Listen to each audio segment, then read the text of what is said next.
Hello, everyone. Welcome to the EA Global Summit 2023. This is Nizam from the organizing team. As you have already seen, there is a fantastic lineup of prominent speakers and fascinating topics that's happening in this session. This talk will be by Peter Liba from Sparx Systems Central Europe, which is one of the half a dozen companies that he owns probably. And Peter is never short of innovative ideas. I've been a big fan of him since my early days at Sparx, maybe like 17 years ago. And this topic, as always, in his style, will be like how to dig for the new gold with an AI buddy. Interestingly, Sparx Systems roots is in Creswick, which is one of the old gold towns in Australia. So there should be something very interesting in this. So we've designed this event to foster collaboration as well. So we request you to kindly join our Slack channel and interact with the fellow participants and speakers. If you haven't received an invite from Slack or missed it, please join the Slack channel through the link provided in the chat. We encourage you to ask questions. You can use the Q&A window or use the Slack channel to ask the question. Peter will be able to answer the queries towards the end of the session. And if possible, he may also connect with you in Slack and answer your questions. So over to you, Peter. Oh, thank you. Yeah, should be. Yes, a second.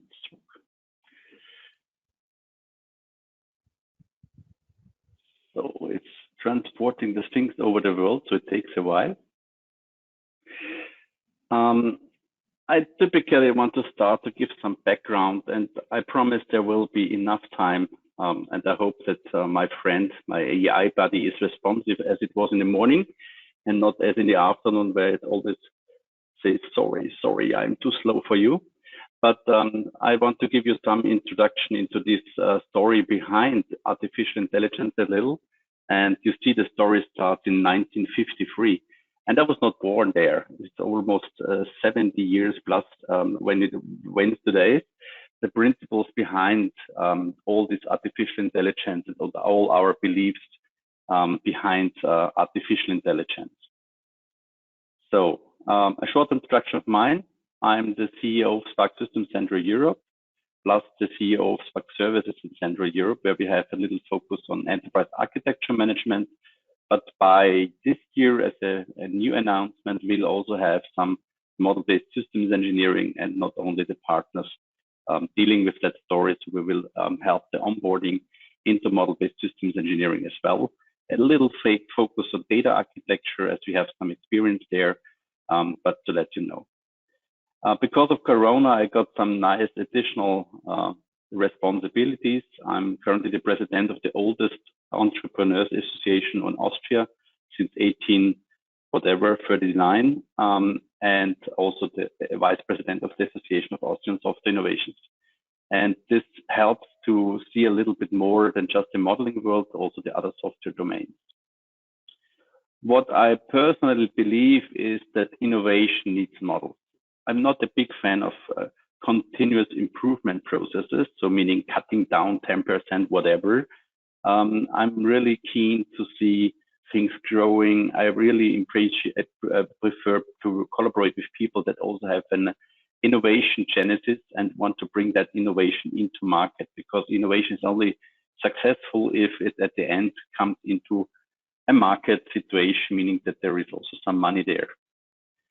What I want to address today is the challenges of today. And I'm almost 20 years, a little bit more, in enterprise architect, but 28 years in modeling business.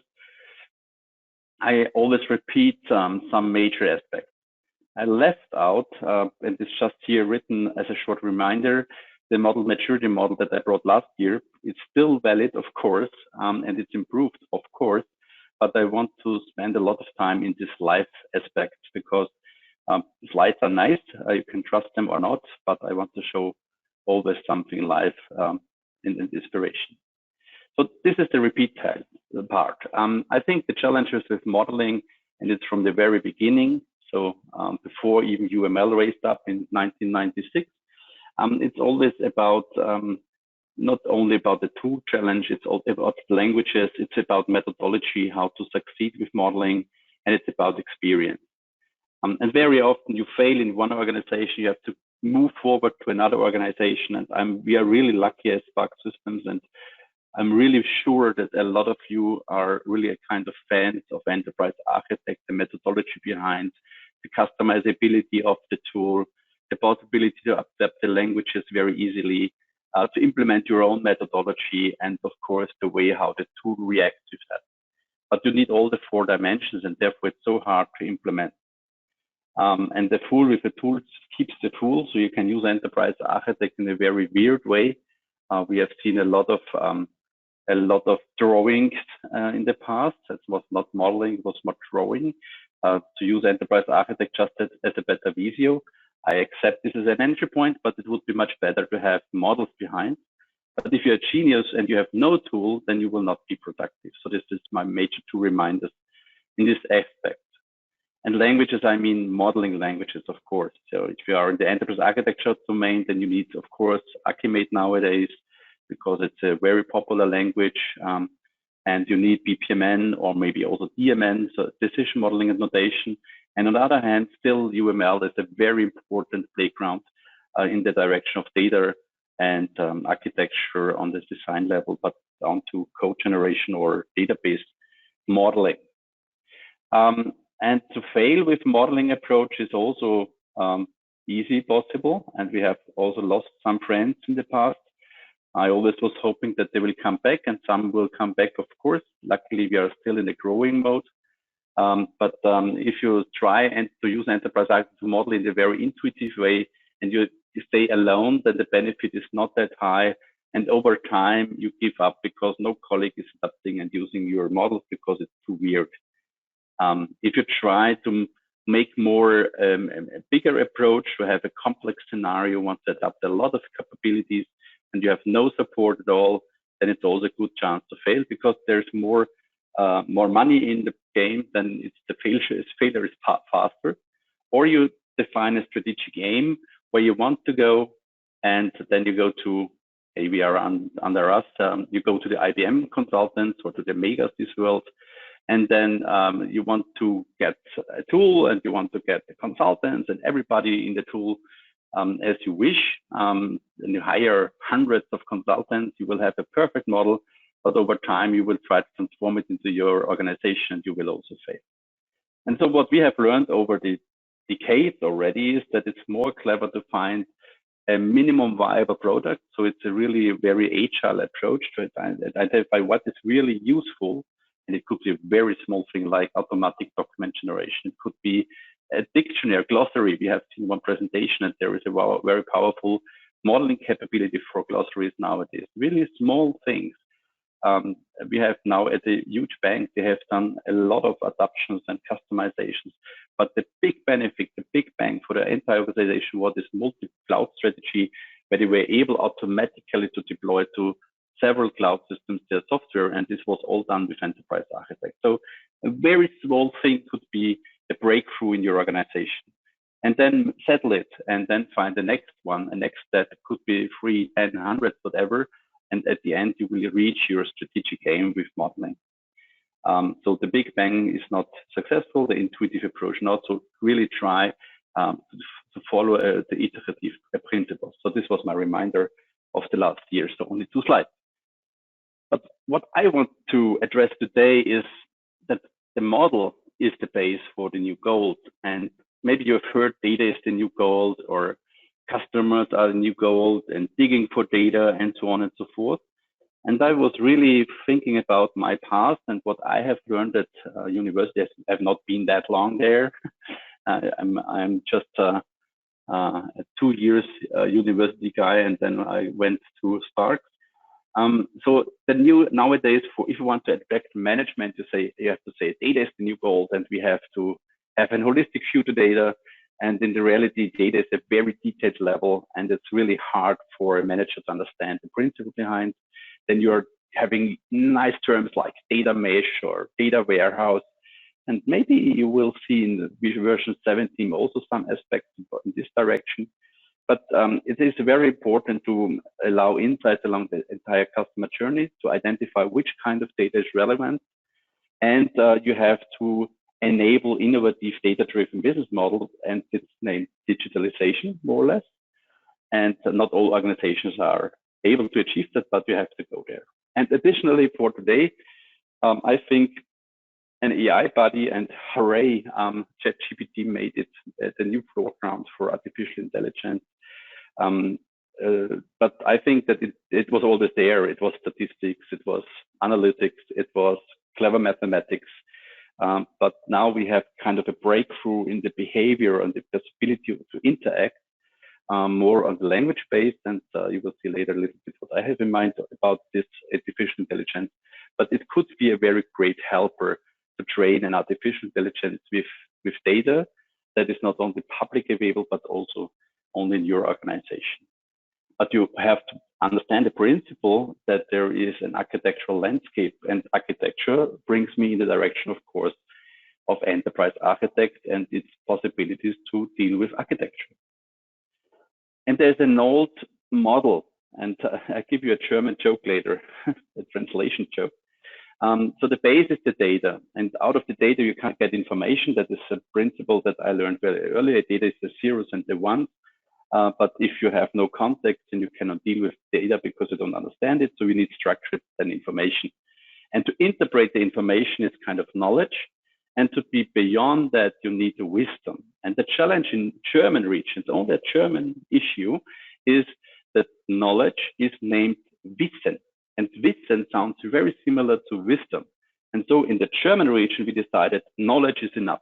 So we are never wise in the German region, and therefore we missed one major step. So maybe this is a challenge of the upcoming decade, that the Germans have to become also kind of wise and not only knowledge carriers. And so this was the principle. It's really old pyramid.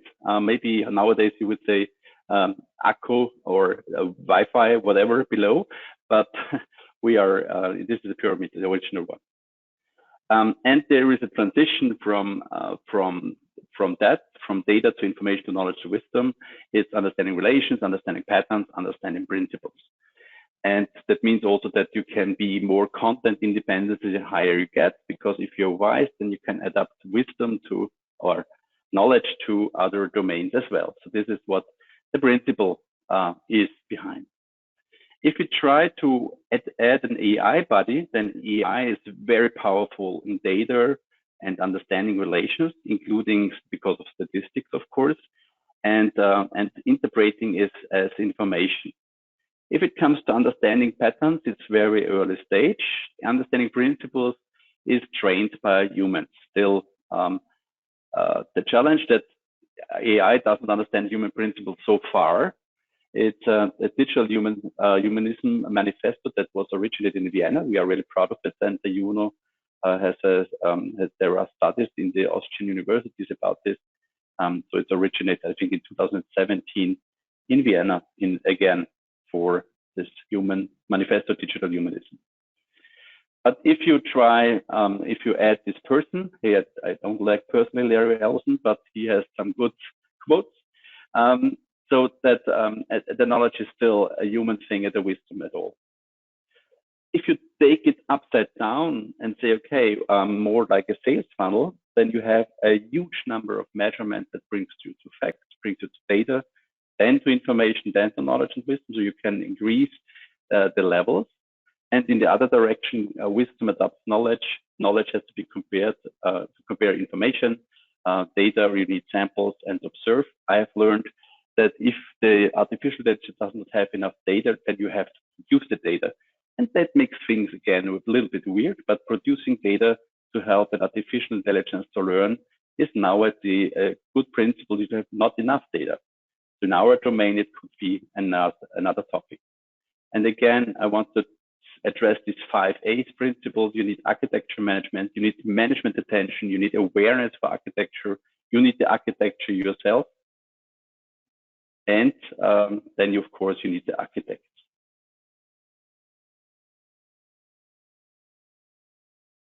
So it says I have no connection to. Can you hear me? Yes, we can. Okay. Okay, it's just, again, something is lying to me. This time not artificial intelligence, it's go to web that lies to me. Okay. So you need these 5 A's. And now I'm going to stop this principal ideas.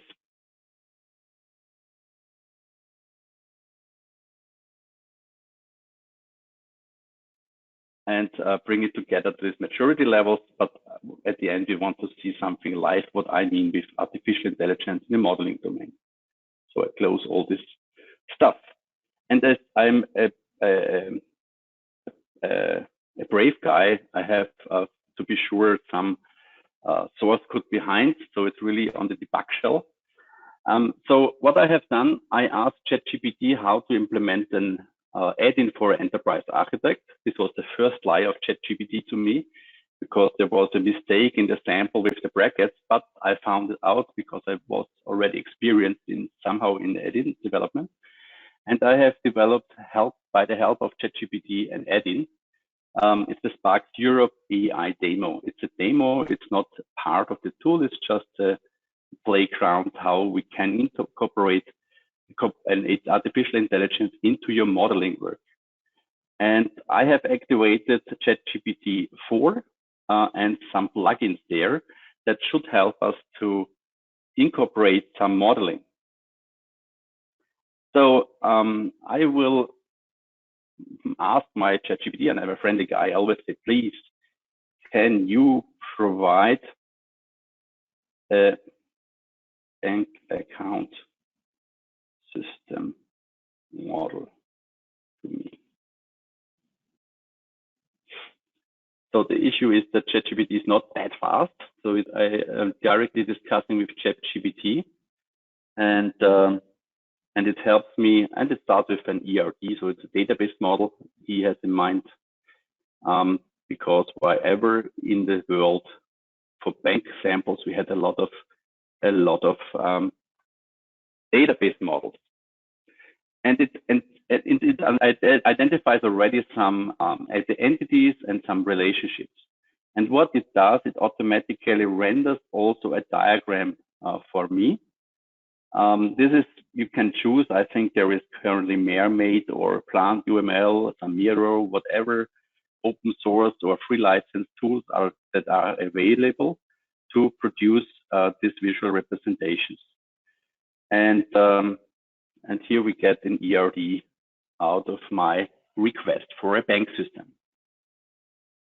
And it's using the Mermaid language. So it also allows that array message stream, okay. It also allows that a new one. It also allows that I have to go back to some other, like an SUV model that I have built in this last 7 days. So I have built an SUV, and this SUV was using an UML near to a UML language. And what I thought is that it's a very strong entry point. So we have here an engine. I will go upwards. This is in Swedish language. I have done this as well in Chinese. So ChatGPT can talk in other languages with me. And here we have an UML model in Mermaid visualization, or it's a UML representation. What you also can do is that you say, okay, this model is not perfect, so I don't want to describe horsepower as an integer. We want to describe horsepower more in detail. So please extend the model and extract horsepower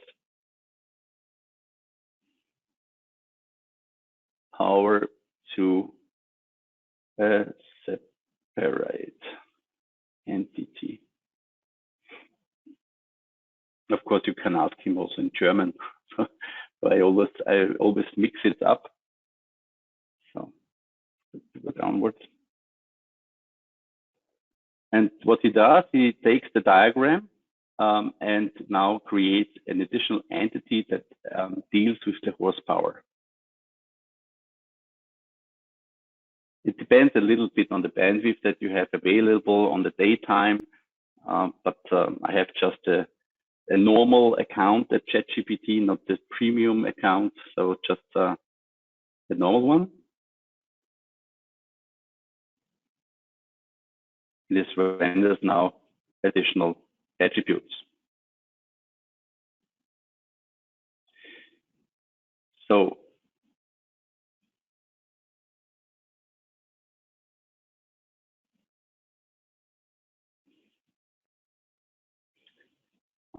he needs a little.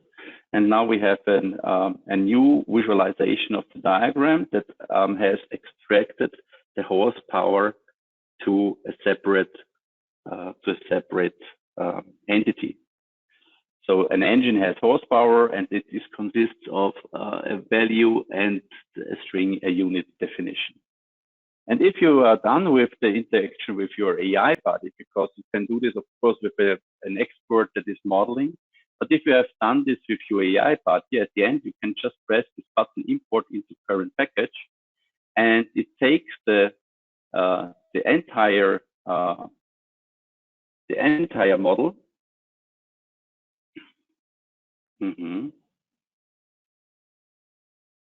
Just a time issue.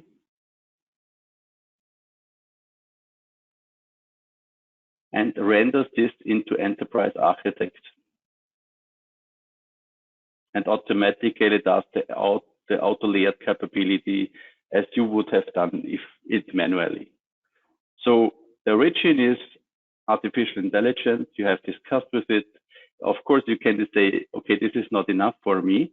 Or you say, okay, in this case, is it automatically transformable? Because there is some competences with the space, as an example. So if you really want to go to a direction that you want to create automatically code out of it, then you have to go back to your artificial intelligence and say, please remove all spaces, that we can transform it automatically into a database.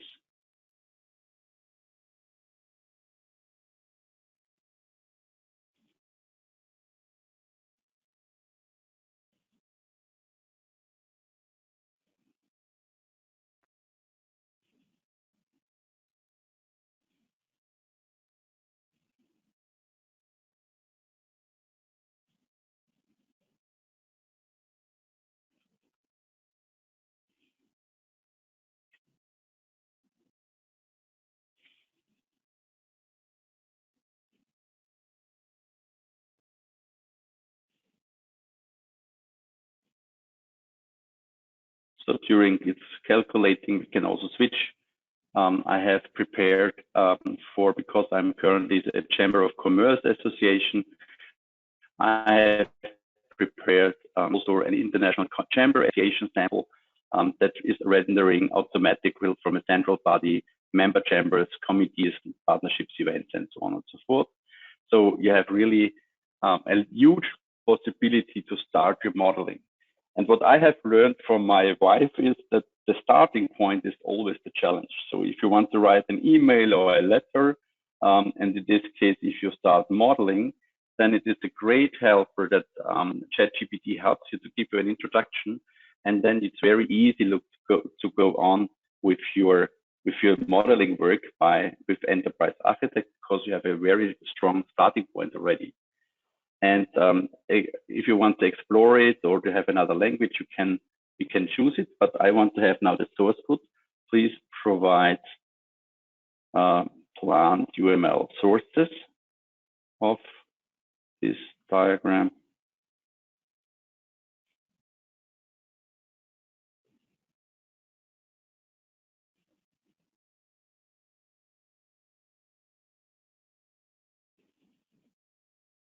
So you see, that's just an issue of my weak internet connection, that if you have transportation of services, but it's writing the classes, it's writing the attributes, and so on and so forth. That's the thing of life. Nisam told me I should record it the next time. Then I can make a fast to play for it. So we have also a driver here that because we need some competences to drive a specific car with a specific horse driver, then we have the relationships to some generalizations, some associations. And now we have the sources. And again, I will just drop this one to get the new one. And then I'll import it into my current model. And as I have no spaces at the moment on my in my model, then therefore I can automatically use the transformation capabilities of Enterprise Architect.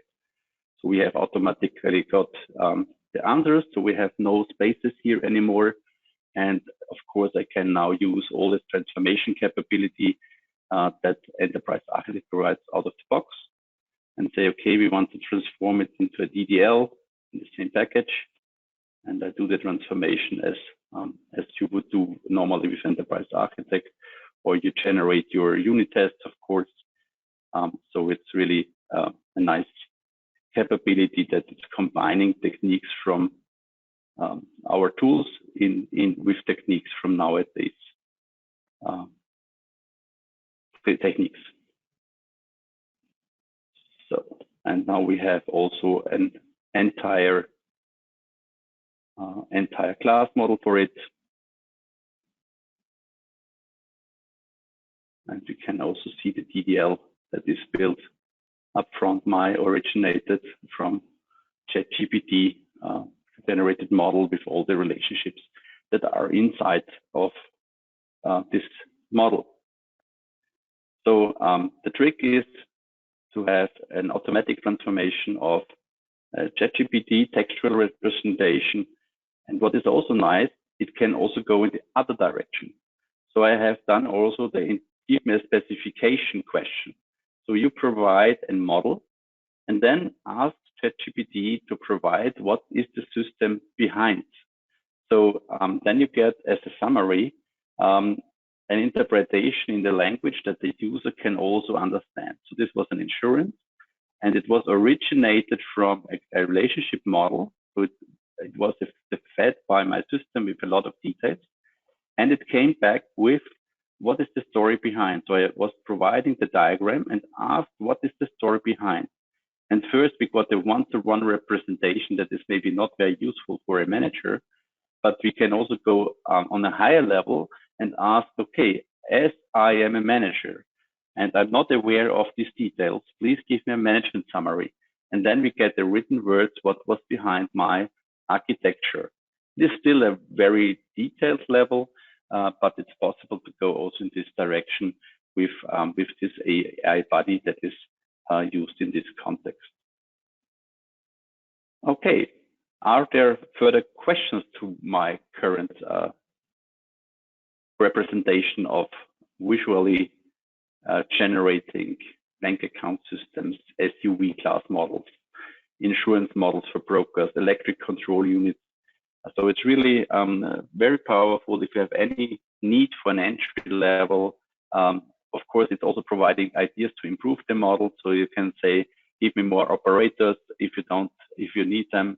But it's really helpful in just starting with an idea how I could structure a specific solution in a specific domain.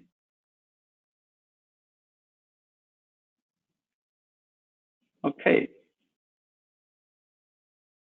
Can I switch back? Oh, I've closed my presentation. Then we'll not switch back to my presentation.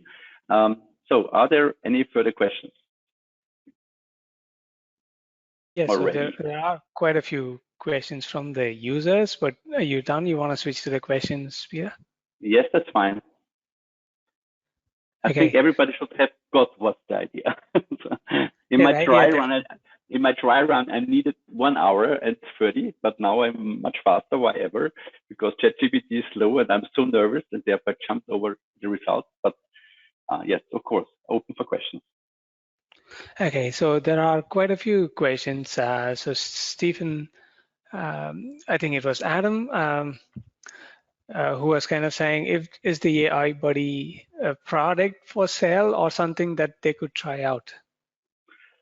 It is. You can try it out. If you have a ChatGPT account, you can activate very easily, the plugins. The plugin that is currently very powerful is the diagram plugin. With this diagram plugin, you have a mermaid or plant UML visualization, and plant UML has an XMI export capability. So maybe I will provide the source code later, but the trick is easy, more or less. It's just a combination of ideas. So the trick here in the source, you can see I just integrate the plant UML sources into star UML, which is 100% compatible with the XMI of Enterprise Architect. And then you get the interpretation. What I do, I load this in with XMI import. So I just make it more smooth to integrate with Enterprise Architect. But I think the capability is there. And the question is how we can combine it with Enterprise Architect to make it easy. And in the moment, it's just a nice prototype to do that. And I'm pretty sure there will be in the next build of Enterprise Architect that there's something text-driven. And I hope I can also motivate that we do not only the text-driven stuff, but also the model-driven stuff. Okay, thank you. So there's a question from Ryan. Looks like this is using a publicly available ChatGPT as a starting point. Do we need to have the add-in in EA to do this, or can you use the standalone ChatGPT UI, save the UML output to a file and import it? Yes, you can use the normal ChatGPT output. Once again, you have to install the tool to export the XMI, and then you import the XMI. It's just integrated nicely into the Enterprise Architect ecosystem as a prototype. Yes, as you said. Okay. Thank you. As a follow-up question on how do you get the UML model out of EA into ChatGPT? You export it to XMI, and ChatGPT can interpret the XMI stuff. That's a fun fact. I tried it, and it does it well. That's kind of surprised because we know that XMI is interpretable, but it worked. So I just used the XMI output and copy-pasted it into ChatGPT, and it identified, oh, must be UML. It could be, because could be that we have some research projects just to ensure that you don't go in a trap. We have some research projects running with the Austrian Institute of Technology, and I'm pretty sure they did something there. So I'm not 100% sure if it would work only with ChatGPT or without this extension of Austrian Institute of Technology. In my ecosystem, it worked. If not, the worst case is transform it into plant UML, which is very easy to interpret, and that works definitely. Thank you. There's a question from David. I guess it was around content independence. Explain more about content independence. Content independence means it was not important which topic I used. It was an insurance, I used model systems engineering, I used a bank sample, a chamber of commerce sample, and in all domains, I got some relevant answers. It was not always perfect, but it was already giving me a good idea how to start. And I think this is currently one of the major challenges we are facing as modelers, that there is a group of people in our age, so meaning 30, 40, 50, something like that. We are still aware and using modeling extensively and understand the idea. But with the young people, we have this challenge that they try not to think too much, not to think too much up front, and they have not got the idea of the architecture. But with this approach, we can make this gap easier to go over, because it's kind of a fun game where you have a very interactive approach to model stuff. And at the end, you go on with your professional modeling work. And this is what, between the lines, it's really a challenge. I have every year, let's say around about 200 students that really young people, 15 to 19.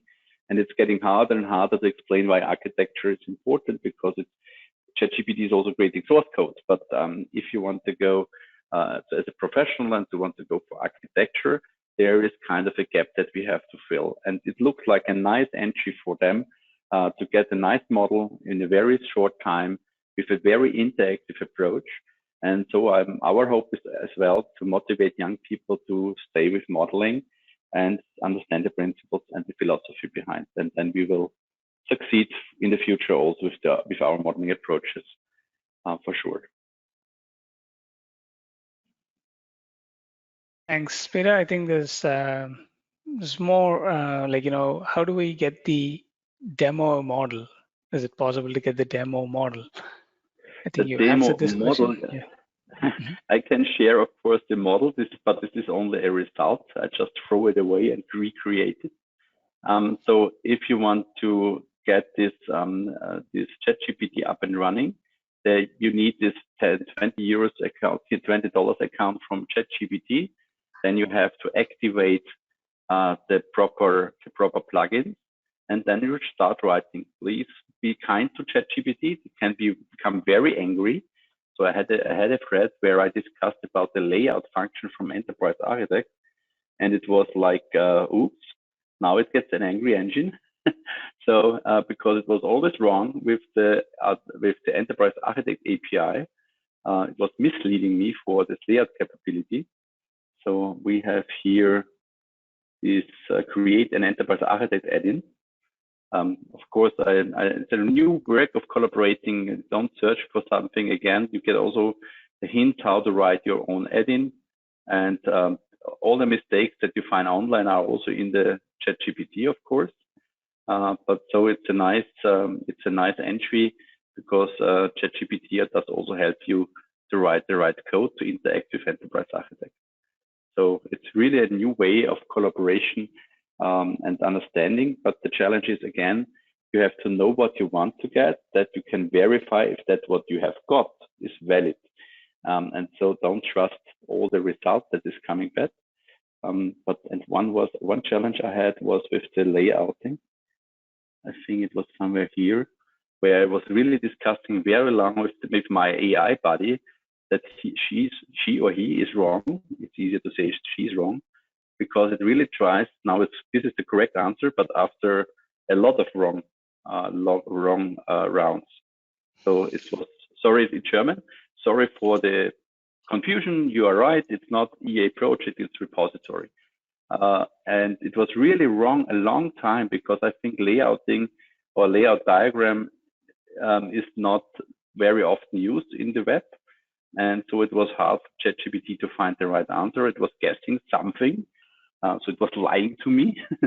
So if I'm not an expert, I would definitely fail with that answer. And this is what I want to give you as a hint for all the interactions you could have in the future with any kind of language-driven support, that the answer is possibly wrong. Because the most important thing, the ChatGPT wants to give you an answer, and it not always cares if this is the correct answer. So this is the challenge of the future and our responsibility to deal with that interaction. And sometimes the EA buddy is not your buddy, sometimes it's also your enemy. And so be careful what you discuss with your friends of this interactive age artificial world. Okay, thanks, Peter. I guess because there are some more questions, but it may be added to the Slack. But yeah, thank you very much for this session. This was quite an eye opener. It was quite interesting. I guess the audience found it quite interesting as well. If you could please join the Slack channel as well and maybe provide some of the insights that you spoke about, it will help. So we want to thank everyone for the active participation and interaction as well. So please do join our Slack channel and talk to Peter and ask more questions if you may want to. Just a quick plug, like there's another session on AI, but this is more on the users side. So Peter kind of spoke about the modeling side of it. But how do users consume it, and the use cases for architecture users will be presented in a session tomorrow. So please do join that as well. And yeah, thanks once again for joining, and we look forward to joining you in the Slack session and the subsequent presentations as well. So goodbye. Have a nice evening. Also from in Europe, all over the world. Bye bye. Thanks, Peter. Bye. Thanks, everyone.